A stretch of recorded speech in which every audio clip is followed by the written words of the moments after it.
소박한 멋, 그리고 맛. 따뜻한 마음을 전하는 한 그릇의 국수. 역사적으로 국수는 왕실과 귀족들만 항해할 수 있었던 고급 문화였다.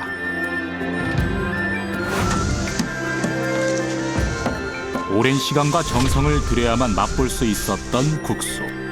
과연 한민족에게 국수란 어떤 의미였을까? 시대에 따라, 지역에 따라 저마다 특색을 띠며 발전해온 국수의 변천사. 체험의 의미를 넘어 장수의 의미까지 담긴 국수 한 그릇의 역사를 풀어내본다.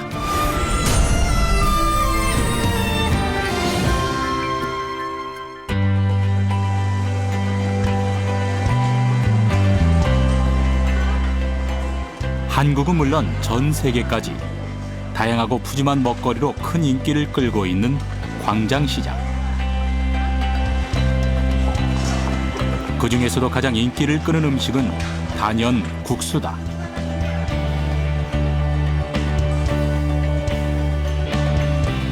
후루룩 뚝딱, 빠르고 쉽게 그리고 저렴한 가격으로 즐길 수 있는 국수는 바쁜 현대인들에게 밥만큼이나 유용한 한 끼 식사이다.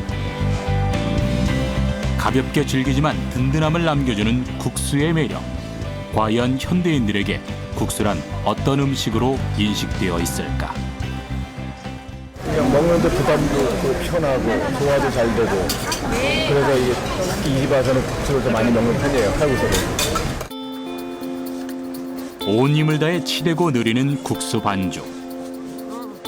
수십여 가지의 반찬을 올린 밥상 못지않은 정성과 노력을 들여야만 비로소 제 모습을 드러낸다. 특히 손길이 더해질수록 쫄깃하면서도 깊은 맛을 자아낸다는 손반죽 칼국수. 대한민국 사람이라면 다 좋아하는 거죠. 아이들도 많이 좋아해요. 시골에서 먹던 그런 전통 방식대로 해주거든요. 그래서 칼국수 밀어서 삶아서 콩국물에 부어주는데 면도 쫄깃거리고 옛날 생각도 나고 그래서 많이 찾아요. 계절에 따라 시기에 따라 국수는 다양한 재료들과 어우러져 색다른 맛을 자랑한다. 이처럼 한국인에게 큰 사랑을 받는 국수는 도대체 언제부터 우리의 밥상에 올랐을까? 그 첫 번째 역사적 사료는 고려시대 송나라 사절 서경이 지은 고려도경. 10가지 음식 중 국수 맛이 으뜸이라 하였고, 노골대에서도 고려인들은 승면, 즉 국물에 만 국수를 먹는다는 구절이 있다. 우리나라 국수는 기록상으로 보면 고려도경에 이제 처음으로 나타났다고 해서 고려시대부터 먹었을 것이라는 추측이 되긴 하지만, 그렇지만 꼭 기록상에 남아있다고 해서 그 시작이 됐다고는 할 수 없거든요. 그래서 삼국시대에도 여러 가지 유학자라든가 승려들로부터 중국으로부터 도입된 그런 사례가 있기 때문에 훨씬 그 이전부터 국수를 먹었을 것으로 추정이 됩니다. 물론 밀국수가 재배가 원활하지 않았기 때문에 밀가루가 주 재료인 국수는 그 이후에 발달이 됐겠지만 훨씬 더 이전에 메밀이 더 이전부터 재배가 되고 사용했던 기록들이 남아있기 때문에 고려시대 이전부터 국수가 먹었을 것으로 추정되고 있습니다. 고려시대엔 선진 문물을 배우려는 학자와 승려들이 당나라로 유학을 떠나는 일이 빈번했다.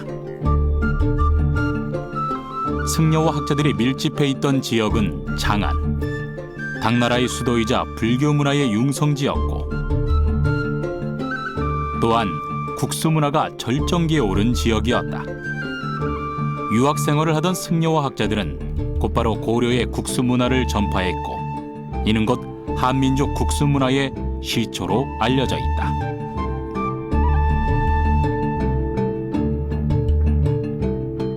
실크로드를 통해 들여온 밀과 메밀. 이 또한 국수의 주재료를 결정짓는 중대한 역할을 했다.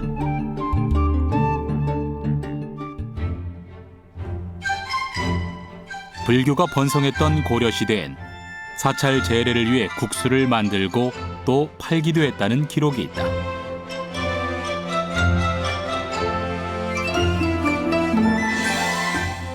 당시 사찰은 국가적 주요 행사를 주관하는 기관으로서 각종 진귀한 물자들이 몰려들었는데 이때 국수가 재래상의 필수 품목 중 하나였다.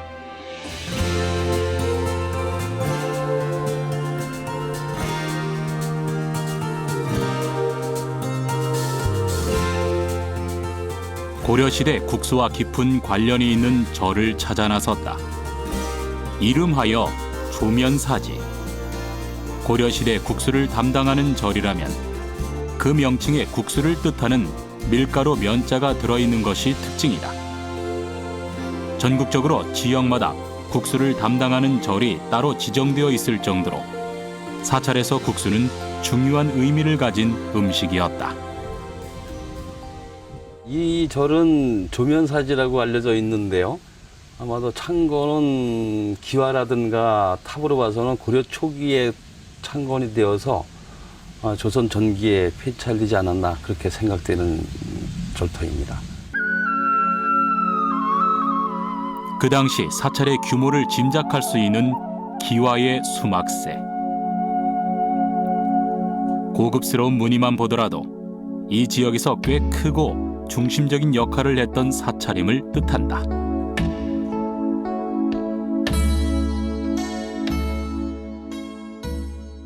이 자료는 1800년대 후반에 나온 그 사찬 읍지인데요. 여기에 그 나와 있는 자료가 조면사, 제, 서상, 수정동지, 유초석, 채석이라 돼 있는데요. 조면사는 서상면의 수정동에 있는데 초석과 계단석이 남아있다 이렇게 좀 기록되어져 있습니다. 그래서 이 사찰의 명칭 자체에서 면과 관련되어 있는 이런 그 내용을 볼 수 있는 문헌 자료가 이제 되겠습니다.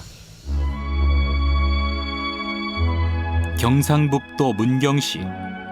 이곳에도 미면사지라는 절터가 남아있는데 조선시대 인문지리서인 신증동국 여지승남에서 국수를 팔았던 사찰이라는 의미의 구절을 찾아볼 수 있다.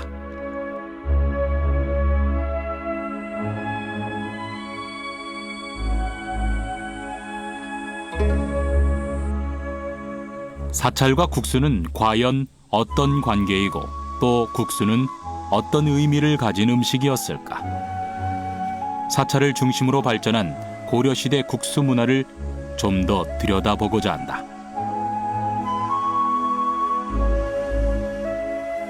사찰 음식 전문가인 대안 스님에게 사찰의 국수 문화 그 시작부터 들어보았다.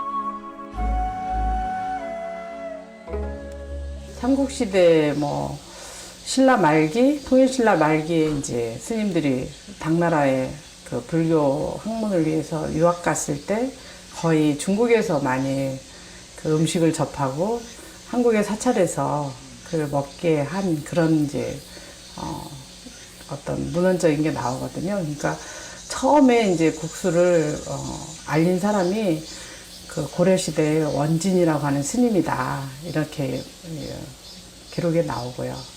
또 그 후에는 이제 홍법선사, 공예 스님에 의해서 전해졌다 이런 말들도 이제 있고요. 그러니까 우리나라에서 국수가 먹기 시작한 거는 삼국시대라고 보시면 될 것 같아요.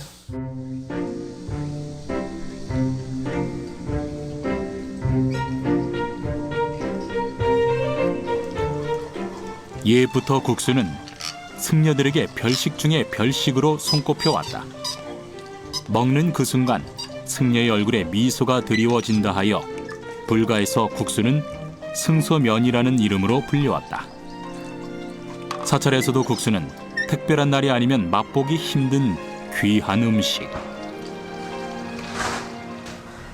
옛날 분들은 맷돌에다가 콩을 갈아서 또 거름주머니에 걸러서 여기서 콩물을 내서 이걸 또 끓여서 식혀서 정말 콩국수 한 그릇 해먹기가 이렇게 어려우니 절집에서 그 많은 스님들 국수 한 끼니 해주려면 얼마나 힘들었겠어요.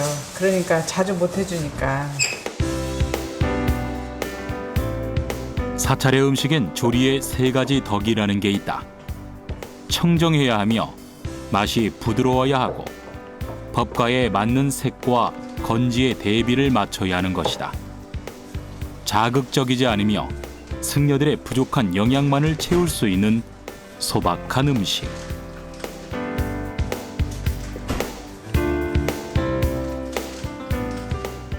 담백한 맛이 특징인 사찰의 국수. 그 가장 큰 특징은 면에 숨어 있다.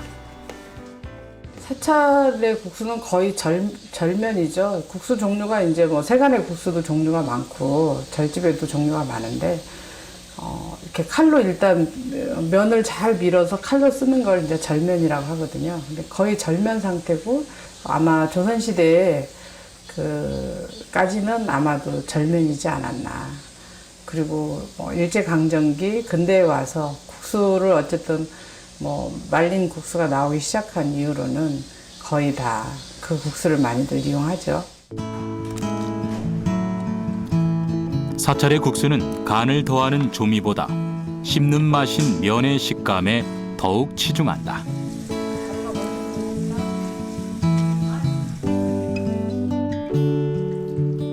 여름철 사찰 국수를 대표하는 콩국수. 더위에 입맛을 잃은 스님들에게 미소를 드리울 만한 국수다.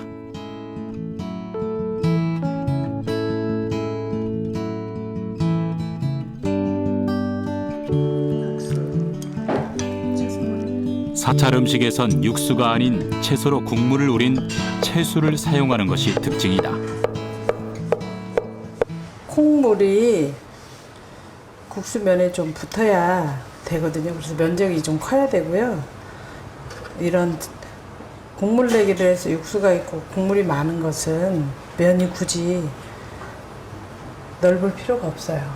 그래서 거의 옛날에 먹던 거는 거의 소면 수준이거든요. 면이 얇을수록 국물이 풍부하게 묻어나 국수의 맛을 더욱 풍성하게 느낄 수 있다. 승려들의 영양을 채우고 입맛을 돋우는 들깨국수. 겨울을 대표하는 사찰국수인 배물국수. 배와 동치미의 시원한 맛과 고소한 잣이 일품이기에 승려들에겐 제일의 별미로 손꼽힌다.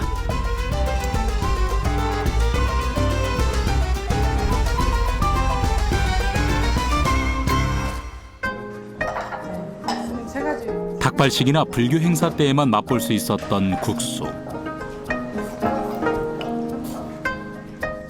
절제된 생활, 수행의 삶을 사는 승려들에게 이 국수 한 그릇은 부처님의 은혜와도 같다고 말한다.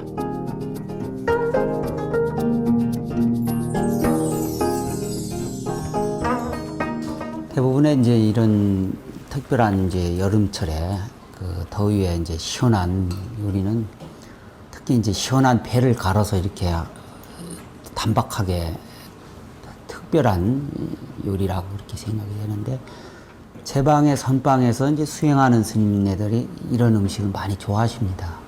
그래서 뭐 대중공양도 이렇게 해서 드리면은 아마 스님네들이 많이 좋아하실 것 같습니다. 계절과 지역 그리고 문화에 따라 지금까지 다채롭게 발전해온 국수. 그런데 과거의 국수는 지금과는 다른 양상을 띠었다고 한다.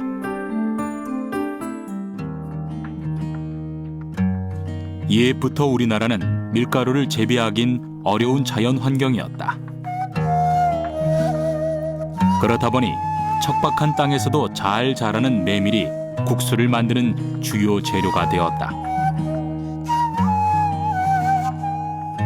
조선 후기 농학 가문의 문신인 서명응이 지은 고사 12집에서도 우리나라엔 메밀가루로 국수를 만든다고 했고, 고려 도경에서는 우리나라엔 밀이 비싸 성례가 아니면 먹기 힘든 곡물이라고 표현했다.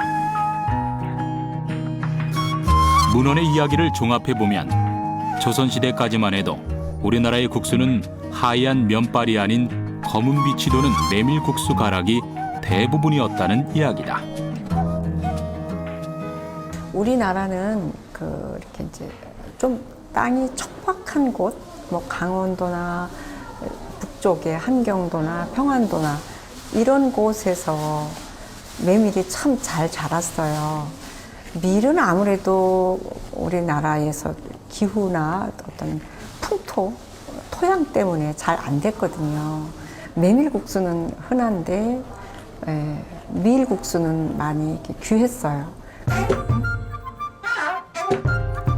국수 문화가 발전하기 위해서는 도정과 제분 기술이 더불어 성장되어야 한다. 곱게 가루를 빻고 갈아낼수록 국수의 면발은 더욱 차지고 쫄깃함을 보인다. 하지만 메밀은 껍질과 알맹이가 단단해 고운 가루를 내는 데만도 오랜 과정과 시일이 걸릴 정도였다. 거친 반죽으로 국수를 뽑을 수 있었던 국수틀. 이것의 등장은 국수 문화의 다양화를 가져오는 촉매 역할을 했다.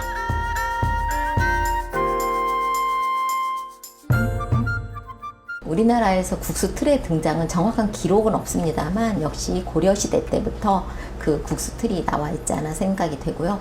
여러 가지 그림이나 그런 사파에 의하면 국수 누름 틀을 가지고 국수를 뽑는 장면 같은 게 조선시대에는 많이 등장을 하게 됩니다. 국수 틀, 그러니까 만들어진 국수 틀이 없을 때는 바가지 같은 데다가 구멍을 뚫어가지고 메밀로 묵을 쑤어서 줄줄 흐르게 만들어서 국수를 만들었다는 그런 올챙이 국수 같은 기록도 있기 때문에 국수 틀에 연연하지 않고 직접 우리 주변에서 먹었던 국수들은 더 많이 발달을 했다고 생각이 됩니다. 과거 국수는 왕족, 귀족들만 즐길 수 있었던 최상의 고급 음식이었다.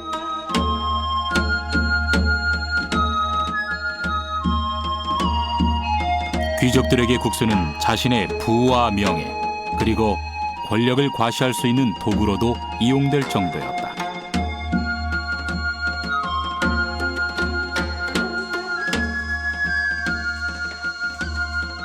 국수는 메밀가루 외에도 육수의 재료, 갖가지 고명을 준비해야 하기 때문에 재료비도 높았던 데다가 메밀을 가루로 만드는 과정만도 수일이 넘었을 정도기에 웬만한 부를 축적한 귀족이 아니면 엄두도 낼 수 없었던 사치스러운 음식이었다.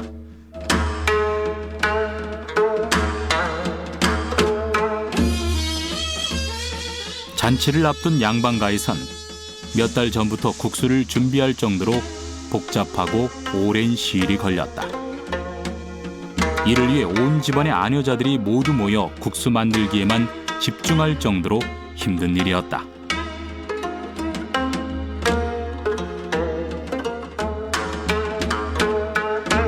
백일, 돌, 혼례, 회갑과 같은 인생의 중요한 관문엔 빠지지 않고 등장하는 음식, 국수.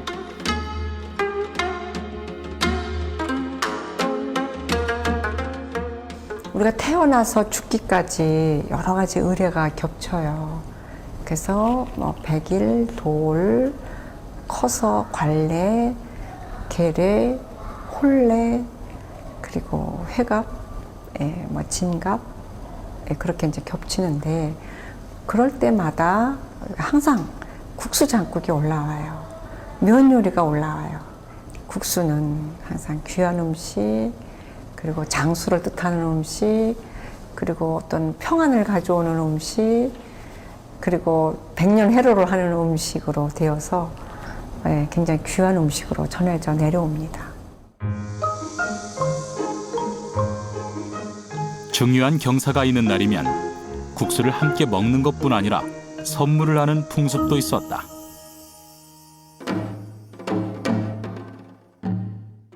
우리 조상들은 돌잔치, 결혼, 입신, 회갑과 같은 날엔 국수를 선물했는데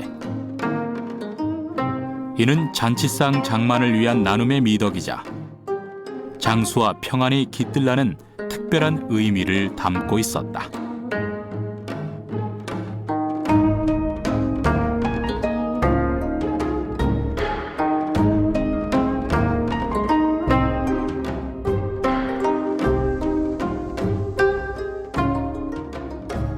어느새 고려시대가 지고 억불숭유 조선시대의 새빛이 밝았다.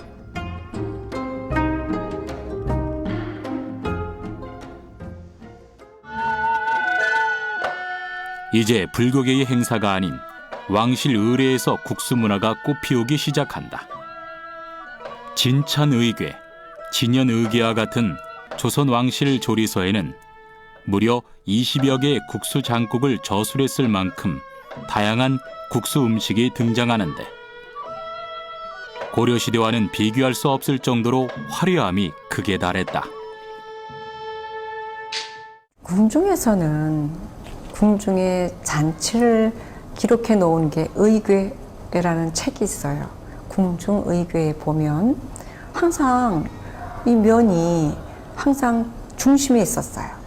근데 이제 종류는 면, 온면, 건면, 냉면, 그리고 면 신설로라고 해서 굉장히 종류가 다양했는데 한 40여 가지 재료에 면이 들어간 거거든요. 그냥 신설로만 먹어도 굉장한데 거기다가 이제 면을 넣어가지고 드시는 거예요. 그러니까 굉장히 아주 다양한 재료가 들어가서 맛도 좋고 호화로운 거거든요. 조선의 최초 한글 조리서인 음식 디미방. 그중 면병류에서는 메밀국수를 만드는 과정과 다양한 국수 조리법이 구체적으로 저술되어 있다. 1670년에 나온 음식 디미방에 보면은 창면에 관한 이야기가 나옵니다. 업창면에 관한 이야기가 나오는데 그거는 썼던 재료가 주로 메밀이나 이런 쪽이 아니고 방가에서는 전분만으로 만들어서 먹었다. 그래서 전분으로 만드는 거는 썰어서 먹든 창면으로 해서 먹든 가능한데 고운 가루를 만들기가 힘드니까 전분이라 할지라도 창면으로 만든다. 내리 눌러서 이게 좀 쉬우니까. 뿌리 깊은 양반 가문에서는 저마다 자신의 가문을 대표하는 국수를 뽐내기도 했다.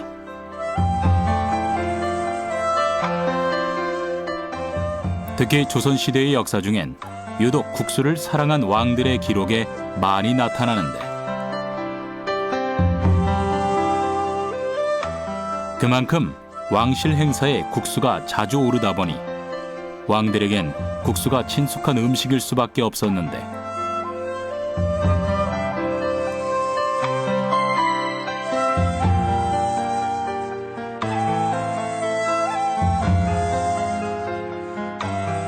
국무 중 허전한 입맛을 달래거나 더위를 식히기 위한 음식은 단연 국수였다.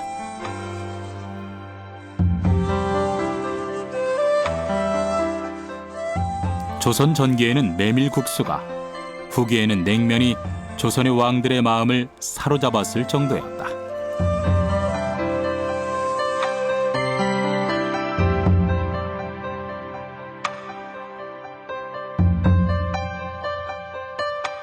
대체로 면 요리는 궁중에서 점심에 낮것상이라 그래서 간단하게 드셨던 것 같아요. 예, 이제 임금님도 그렇게 드셨겠지만 종친들이 오셨을 때 또 면 요리를 해서 내기도 하고 그래서 간단하면서도 뭐 귀한 음식으로 그래서 주로 낮에 조금 낮것상으로 이렇게 면 요리가 나왔던 것으로 보입니다. 조선시대 최초로 국수에 대한 기록이 나온 것은 세종대왕 시절이었는데 세종실록엔 궁중의 메밀 소비가 많아 205섬의 메밀을 추가 할당한 이야기가 나온다. 조선 후기로 갈수록 조선의 왕들은 메밀국수에 동치미 국물을 넣은 냉면을 즐겨 찾는다.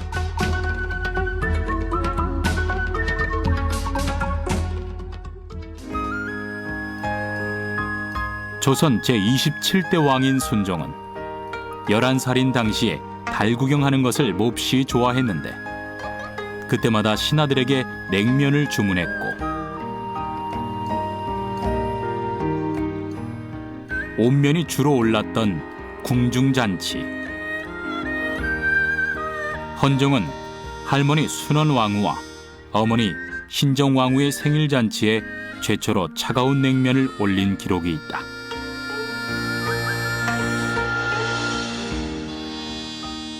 철정은 평소 무척이나 냉면을 좋아한 것으로 유명하다. 7월 7석 더위를 피해 냉면을 과식한 나머지 보름간 몸져 누웠다는 웃지 못할 기록도 전해질 정도였다.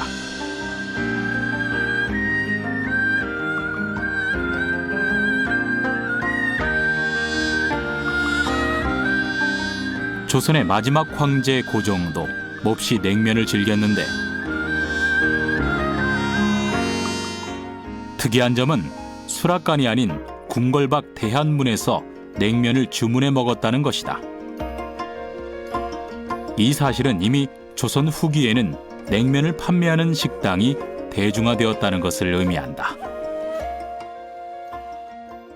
정확하게 1800년에 궁궐 바깥쪽에서 한밤중에 냉면을 파는 집이 있었고 그 집에서 지금으로 치면은 테이크아웃을 해줬다.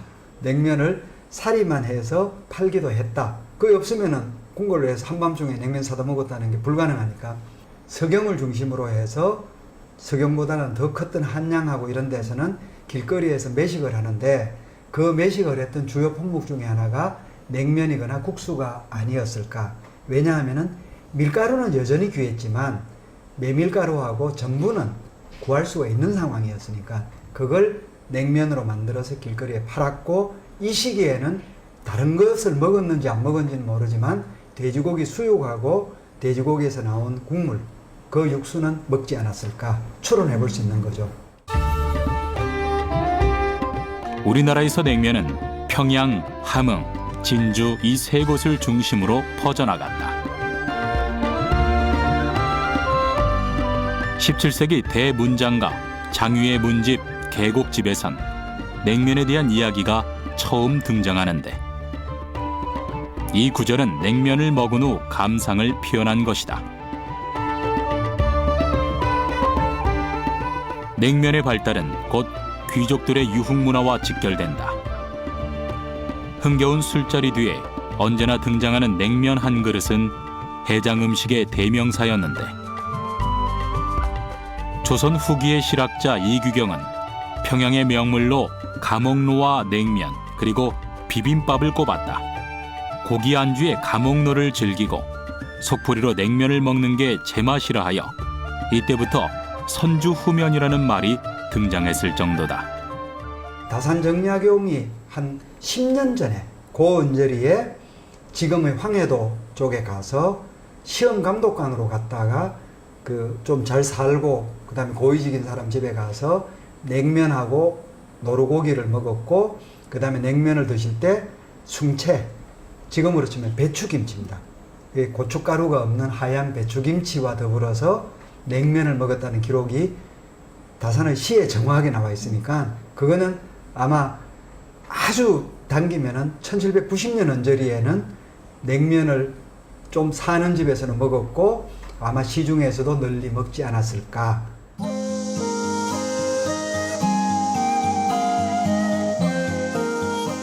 서민들에게도 국수를 즐길 수 있는 날이 있었다. 음력 6월 15일 유도절. 이날만은 서민들도 시원한 냇가에서 몸을 깨끗이 하고 국수를 나눠 먹으며 더위를 씻어내는 날이었다. 서민들에게 국수는 장수를 의미하는 귀한 음식이었기에 국수를 나눠 먹는 것은 더위를 물리치는 것은 물론 모두의 건강을 염원하는 의식이기도 했다.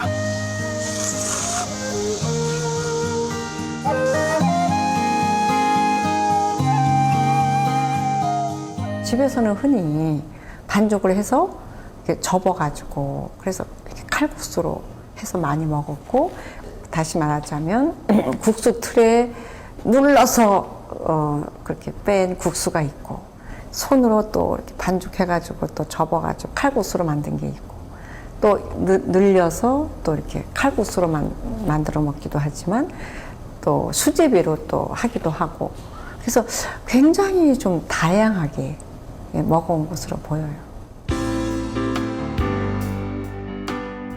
우리나라의 국수는 지역적 특색과 환경에 따라 저마다 독특한 특징을 갖춰왔다.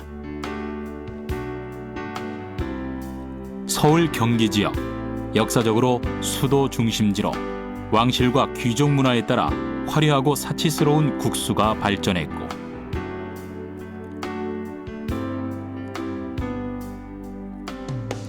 충청도는 서해안의 다양한 해산물과 기름진 농토의 풍부한 곡물을 바탕으로 한 것이 특징이다. 이 지역의 국수는 시원하고 깊은 맛의 육수가 일품이다.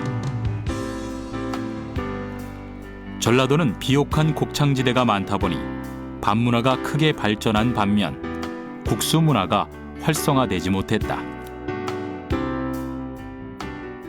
우리나라의 국수의 특징을 보면 지역적인 그런 식재료가 굉장히 발달을 했습니다. 전라도 같은 경우에는 곡창 지역이다 보니까 다른 지역에 비해서 국수 문화가 발달을 하지 않았지만 특유의 손맛이 굉장히 일품인 국수가 발달을 했고요. 충청도 지역 같은 경우는 특히 민물 생선을 이용한 그 민물고기 어탕국수 같은 게 발달을 했고요. 물론 해안지방에서는 역시 해산물을 이용한 국수도 발달을 했습니다. 강원도는 메밀 생산의 최적지로 부드러운 메밀면 중심의 국수가 크게 발전했다.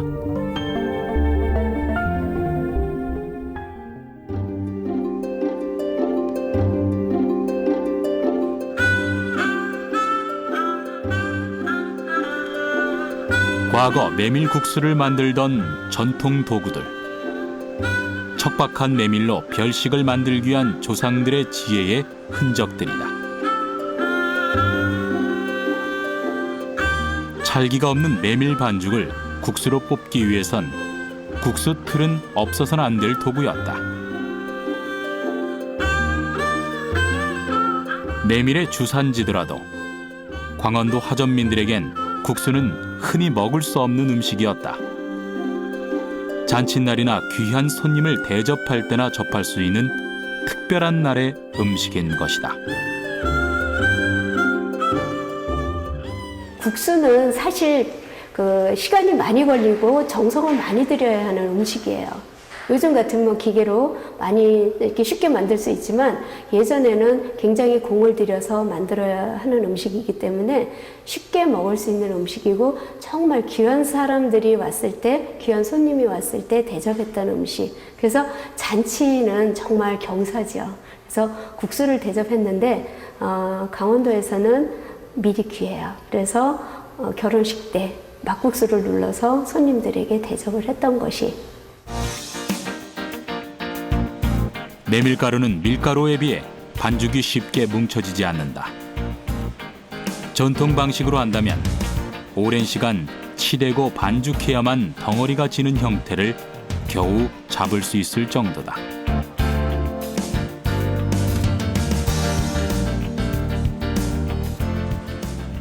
메밀 같은 경우는 글루텐 함량이 굉장히 저조합니다. 그러다 보니까 만져도 이렇게 그 뭉침성이 떨어지죠. 그러다 보니까 반죽을 할 때도 잘 끊어지기도 하고 그 대신 소화는 용이한 점은 있습니다. 메밀국수는 반죽을 하는 것도 국수틀에서 국수를 내리는 것도 큰 힘이 필요하다. 한 마을의 장정 4~5이 모여야 국수를 내릴 수 있을 정도라는데, 그렇다 보니 메밀국수를 한번 만들려면 남녀노소 마을 사람들이 다 모여야 할 정도다. 그런데 메밀로 만든 이 국수, 강원도 지역에서는 대부분 메밀국수로 불리는데 왜 춘천 지역에서만 막국수로 불리게 됐을까?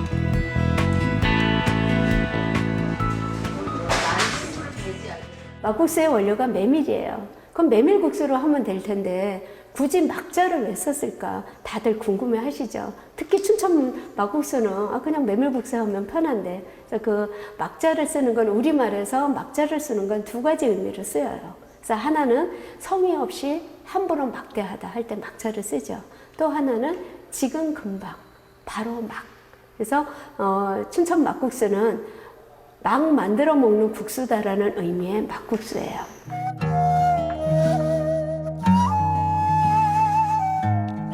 경상도 지역의 국수는 양반가를 중심으로 품격 있는 맛을 전수해왔다.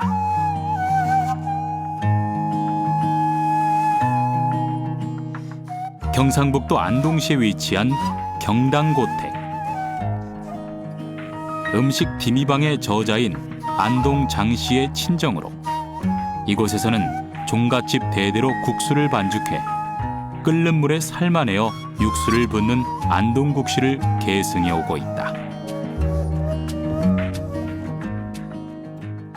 특별히 양반가에서는 국물을 좀 중요시 여긴 것 같아요. 그래서 육수를 낼 때 뭐 양지육이나 사태육 같은 거를 푹 끓인다든지 아니면 궁에서 마찬가지로 또 닭을 넣어서 또 같이 푹 끓인다든지 그래서 육수를 참 중요시 했고요. 안동 국시 그러면은 이제 지금도 유명하거든요. 그러니까 이제 음식 디미방에 나오는 건진 국수도 아마도 그런 귀한 면의 일환이 아니었을까. 그래서 안동 장씨의 그 건진 국수가 지금 안동 국시로 변해서 지금 우리에게 다가오고 있습니다.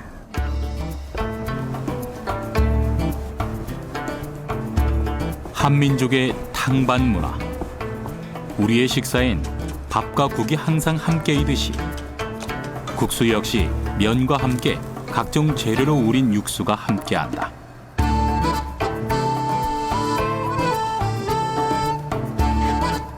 그렇다면 국수 한 그릇의 영양은 한 끼 식사로서 고른 영양을 갖춘 것일까? 한민족이 즐겨 먹는 국수들의 영양소를 살펴보니 대부분 탄수화물에 편중된 영양 구성을 보였다.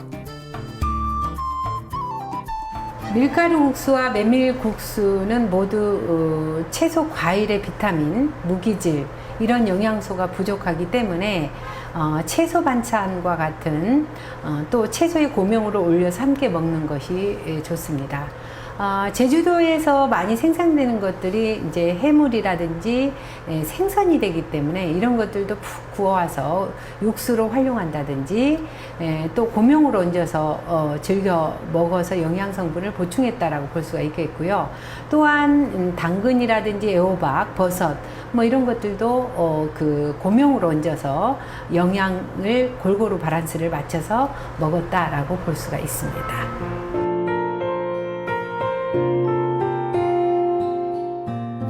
조선시대 일제강점기를 지나 1945년 민족 상잔의 비극이 벌어진 한국전쟁이 발발했다.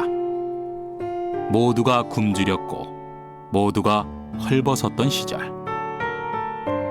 그 당시 미국에서 보내주었던 구호 물품인 밀가루가 전 국민의 줄인 배를 채워주었는데 이때 우리의 국수 문화는 일대 변혁을 거치게 된다. 대중화되기는 아주 근간이고요. 예전에는 밀가루를 먹을 수 있었던 게 아주 귀한 음식이고 비싼 재료였기 때문에 왕실에서 먹거나 아니면은 잔치나 큰 행사가 있을 때만 쓸 수가 있었어요. 근데 이제 밀가루가 대량으로 이렇게 가공이 되고 이렇게 판매가 되기 시작한 거는 우리가 6.25 사변이 난 이후에 미국의 어떤 식량 원조를 받게 되면서 밀가루가 많이 이렇게 이제 들어오게 되면서 밀가루를 이용한 국수가 많이 생산이 되게 됐죠. 전쟁은 끝났어도 그 흔적은 깊었던 1960년대. 국민들의 식량 보급 해결이 급선무였던 시절이었다.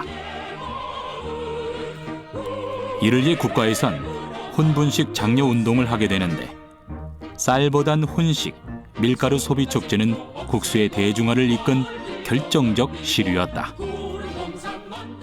그때 우리가 식량 생산이 굉장히 적었을 때이기 때문에 그 국민들한테 혼분식 장려 운동을 하게 됐습니다. 63년도부터 시작을 했는데 그렇게 해서 밀가루를 많이 먹게 되는 그런 분식 장려 운동 덕분에 우리나라 그 면 산업이 급격하게 발달을 했고요. 또한 그 제분 산업이 발달하면서 밀가루를 손쉽게 대량으로 많이 생산을 하게 됨으로써 누구나가 손쉽게 가정에서도 만들고 뭐 단체에서도 만들고 이렇게 소비가 활성화될 수 있는 여러 가지 조건이 만들어졌다고 할 수가 있겠죠. 한국 전쟁 직후 밀가루 국수 그 시작의 모습을 아직도 간직한 국수 공장이 있다. 70여 년의 역사, 3대를 이어온 국수 공장. 국수를 만드는 방법 역시 시기에 따라, 날씨에 따라 체득한 경험으로 뽑아낸다.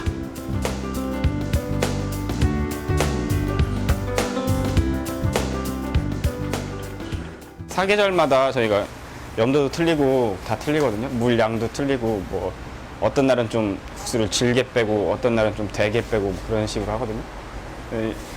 한 사계절마다 다 틀리고요. 그날 습도나 온도랑 바람 강도랑 그런 것에 따라 약간씩 다 다르게 해야 되거든요. 1940년대만 하더라도 널쩍한 대면만 있을 뿐 국수 굵기에 따른 구분은 전혀 없었다. 세월이 흐르면서 국수 기계의 개량과 더불어 국수의 굵기는 점점 얇아졌고 이제는 소면이 곧 밀가루 겉면의 대명사가 되었다.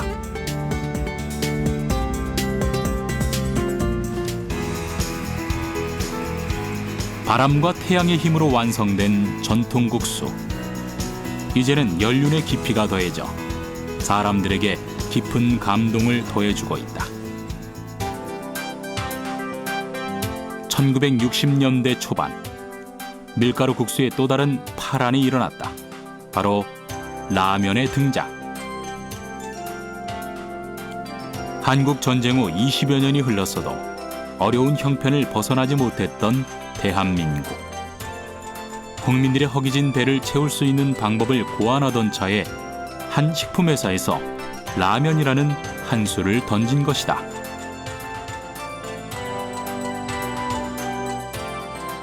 (60년대) 후반 보면 그때 당시 우리나라 식량 사정이 어려웠대요. 아까 말씀드린 쌀도 부족하죠. 그 다음에 세끼 먹기도 힘들었죠. 그래서 홈분식 장려. 홈분식이란 뭐냐면 쌀에다가 보리라든지 밀가루 같은 걸 같이 좀 식사를 해가지고 식량을 좀 극복하려고요. 그러니까 이제 일반 가정이나 식당에서 라면, 쌀 말고 라면을 같이 끓여가지고 먹으면 함께 해결하기 쉬우니까 이게 홈분식 운동 장려 때문에 라면이 일반인들, 특히 군대에서도 라면을 배식하다 보니까 전 국민의 식품이 됐던 거죠. 60년대 말입니다. 담백한 맛의 국수가 익숙했던 국민들에게 튀긴 국수인 라면은 낯설게 다가왔다. 출시 초반 식품회사에선 학교 회사 등지를 다니며 적극적으로 라면 맛에 대한 홍보에 나섰다. 우리나라 사람들이 처음에 기름기가 굉장히 많은 유탕라면, 라면을 받아들였을 때 느낌이 이게 느끼해라는 생각이 아니고 이게 영양 보충이 되겠는데라고 생각을 했거든요. 그 이후에 1970년대까지도 여러 가족들이 여러 명 구성원들이 되면은 6, 7명이 됐으니까 그러면은 할 때 라면 3개를 넣고 국수 3인분을 넣고 해서 같이 삶아서 먹었는데 그 정도로 라면이 굉장히 귀한 물건이었거든요. 이게 경제적으로 상황이 좀 좋아지고 그 다음에 라면 가격은 그렇게 안 올랐어요. 물론 인상은 됐지만은 물가에 비하면 라면은 안 비싸졌죠. 1960년대 후반 커피 한 잔, 홍차 한 잔의 가격은 35원. 그러나 라면 한 봉지의 가격은 3분의 1보다 낮은 10원이었다. 라면의 가격 추이는 항상 서민 물가에 민감하게 반응했다. 1963년 10원이었던 라면은 27년 후인 90년에도 100원 정도였다. 라면은 그동안 주머니가 허전한 이들에게도 부담 없는 식품으로 자리 잡은 것이다. 아까 63년 최초 라면이 한 봉에 10원이었다 했잖아요.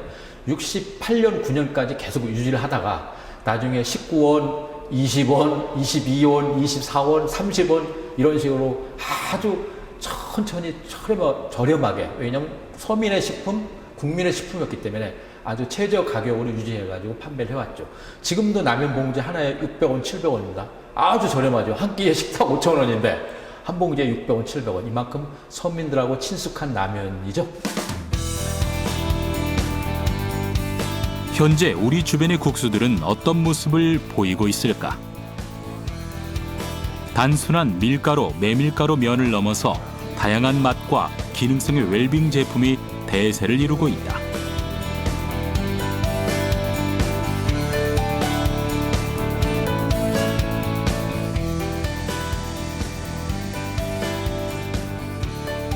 최근 국수는 밀가루라는 고정관념을 탈피한 첨가제 0%, 탄수화물 함량을 한층 낮춘 영양면이 등장했다.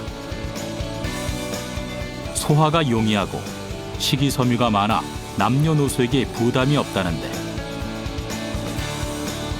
이는 20여 가지의 곡물을 이용해 기존 국수의 영양적 결손을 보완했기 때문이다.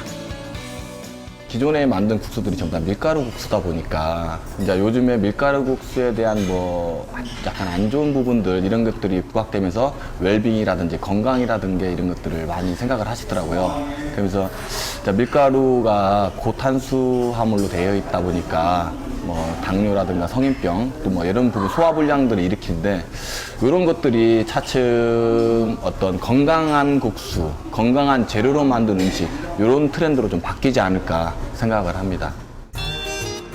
간편식을 선호하는 바쁜 현대인들에게 국수는 더할 나위 없는 훌륭한 한 끼 식사로 인식되고 있다. 웰빙 시대에 맞춘 영양국수는 이러한 시대적 요구에 부합한 식품인 것이다.